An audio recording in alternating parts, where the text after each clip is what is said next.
Осыдан 2 жыл бұрын Пакистанға Афганистаннан 300 қазақ босып барған. Афганистанда жағдайды өздеріңіз білесіздер ғой. Онда тыныштық жоқ, халық өте нашар тұрады. Кейбіреулер тіпті үңгірлерде тұрады, қыстау отын жоқ деген сияқты жағдайларын жиі көрсетіп тұрады ғой.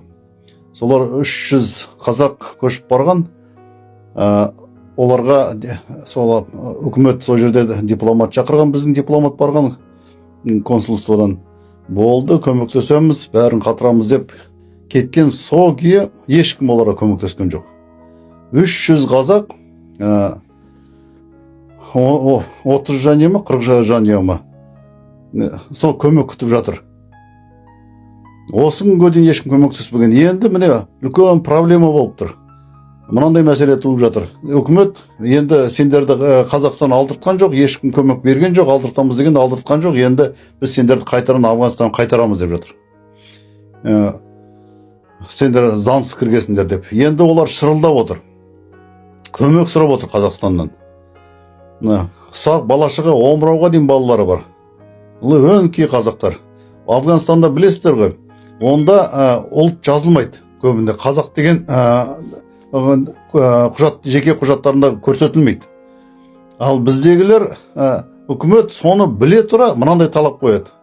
Афганистан қазақтарға келуге рұқсат береміз, егерде олар қазақ деген анықтама алса деп. Қолдарында қазақ деген. Оларға кім береді? Берсе, оны ақшаға сатып алады сияқты. Өйткені басқа ұлттар қазақ деп қолдарына қағаз алып келгендер бірен саран бар екен. Мен көрдім, түрлері мүлдем қазаққа ұқсамайды. Ал біздің бейшара қазақтардан ауылда жүрген олар қайдан алады? Ол бір, одан кейін сен сотталмаған деген қағаз керек деп. Онда қайта үкімет ауысты, ондай қағазда алу күш екен оларда. Яғни ала алмайды екен. Сонда біздің өзіміздің қазақтар шырылдап жүрген жақта. Мына Қазақстанға кім келіп, кім кетпей жатыр. Ана жолы миллионға жуық Россиядан кірді ғой. Мобилизациядан қашып. Сонда міне солардан үкімет сұрады ма? Сендер сотталғансыңдар, бар қағаз алып келіңдер деп. Не болмаса қазақ деген қағаздарың бар ма деп. Не болмаса сотталмаған туралы қағаз әкеліңдер деп. Ыстық бауырсақпен қарсы алдық қой.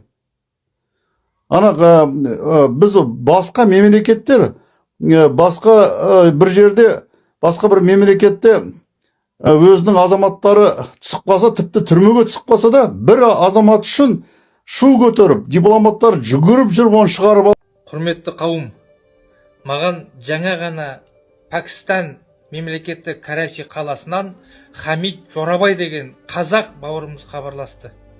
Оның айтуынша, осыдан 2 жыл бұрын 40 жанұя 300 қазақ Ауғанстаннан Пәкістанға босып барған. Енді Пәкістанға келген кезде осы 300 қазаққа Пәкістанның Қазақстандағы елшісі келіп, олардың жағдайын көріп, оларға көмектесуге уәде берген. Енді міне осы 2 жылдың ішінде Пәкістан мемлекеті осы 30 тамыз күні осы 300 қазақты қайтадан Ауғанстанға депортация жасайтын мәлімдеген. Мен лезде Қазақстанның сыртқы істер министрлігіне хабарластым. Ол азаматтар бұл мәселені білетіндігін, ол 300 қазаққа көмектесе алмайтындығын мәлімдейді. Неге десем, олардың қолында қазақ деген справка жоқ дейді. Енді бұл мәселені қалай шешу керек десем, қайтадан Ауғанстанға барып, сол жақтан қазақ деген справканы алу керек дейді. Енді Ауғанстанға барса, олардың жағдайлары өте қиын болады. Оны Хамид бауырымыз өзі айтып отыр. Сондықтан мен қазір Қазақстанның өкіметінің басшысы Бектенов мырзаға, сыртқы істер министрі Нұртілеу мырзаға үндеу жариялаймын. Мынау қан су емес. Біз исі қазақты құтқаруымыз керек. Сондықтан құрметті азаматтар, біз біріншіден осы 300 қазақты Қазақстанға көшіруге жағдай жасайық. Егер бүкіл қазақ болып оларға көшіруге жағдайымыз болмаса, онда Біріккен ұлттар ұйымының босқындар жөніндегі комиссарына өтініш жасау керек. Мына 300 қазақты босқын ретінде олар мойындау керек. Сол кезде олардың қауіпсіздігі шешіледі. Сондықтан құрметті ағайын, міне осы мәселе бойынша мен өкіметке үндеу жариялаймын. Құрметті қауым, сіздерден қолдауларыңызды сұраймын. Мәжіліс депутаты бар ғой, Заиров Ерлан деген. сол азамат екен, ұлтын ойлаған. Өз үкіметтің арасында, депутаттар арасында бірен саран саусақпен санайтындар ғана бар. Анда санда болса да халқын ойлайтын. Мына азамат хат жазыпты, Ерлан Заиров, үкімет басшысына, Иранда қазақтарды елге қайтару туралы. Расында да қазір ол жақта соғыс басталды ғой, қатты шығып тұр. Америка мен Израил қазір бомбалап жатыр. Қазіргі бомбаларды білесіздер ғой, бір тастаған жер бір қаланы алады. Сондықтан халықтары үрейленіп, шошып, жан-жаққа кетіп жатыр. Біздің ат төбелінде аз қазақ бар, онда 6 миллионнан 10 миллионға дейін. Кезінде советтік террордан, қызыл террордан қашып, Афганистанға, Иранға кеткен, Түркияға кеткен қазақтардың ішіндегі өзінің қазақи болмысын сақтап қалған осы Иран қазақтары. Түрлері де, киімдері де, өздері де кәдімгідей өзіміздің қазақтардан айыра алмайсыз. Енді олар тілдерін жоғалтып жатыр екен. Балалары паршыса сөйлеп жүр. Енді мектеп жоқ болғаннан кейін біз мұнда жүріп шүдірлеп жүрміз орысша, олардан не сұраймыз? Сол қазақтарды алдырту керек. Мұна солтүстік Қазақстанға орналастыру керек. Петропавловскға, Павлодарға келу керек. Жағдай жасау керек, жолдарын көтеріп алу керек.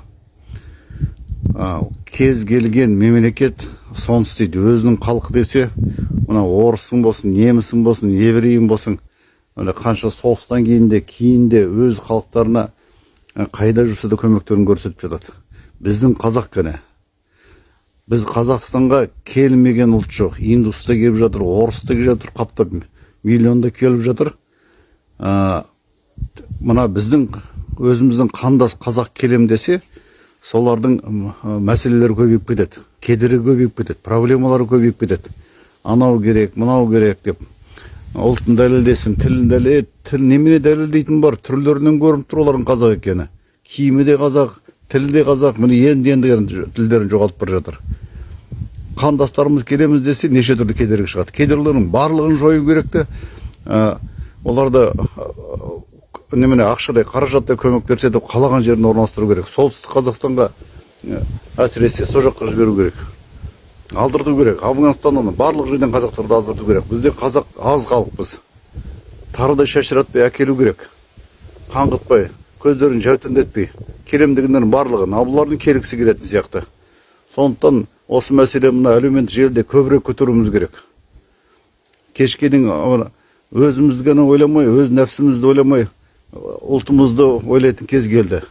Тілімізді ойлайтын кез келді. Енді осы сол жақтан келетін қазақтар арқылы тілімізді сақтап қалмасақ, біздің тіліміз анық жойылатын түрі бар. Көші-қонның бәрі орысша шүлдірлеп жүр. Мен кейде ойлаймын, осы сол Қытайдағы, Афганистандағы, мына қазақша білетін Моңғолстандағы қазақтардың келтірмей жатқандар да сол ма деп. Өйткені олар қазақ тілін көтеріп жібереді. Әйтпесе қандай себеп бар? Қашан көрсең шырылдап жүрген солар азаматтық алмай жүрміз, келе алмай жатырмыз деп, ана кедергі бар, мына кедергі бар деп, барлық кедергіні жою керек те, қазақтардың түгелін алдырту керек. Мен сол ойлаймын. Сонда ғана біз тіліміз аман қалады. Ана солтүстік жерінен айырылмай тұрғанда сонда келіп қоныстандыру керек. Ерлер басқалар ауыздарын аша алмайтындай басқа мемлекеттер.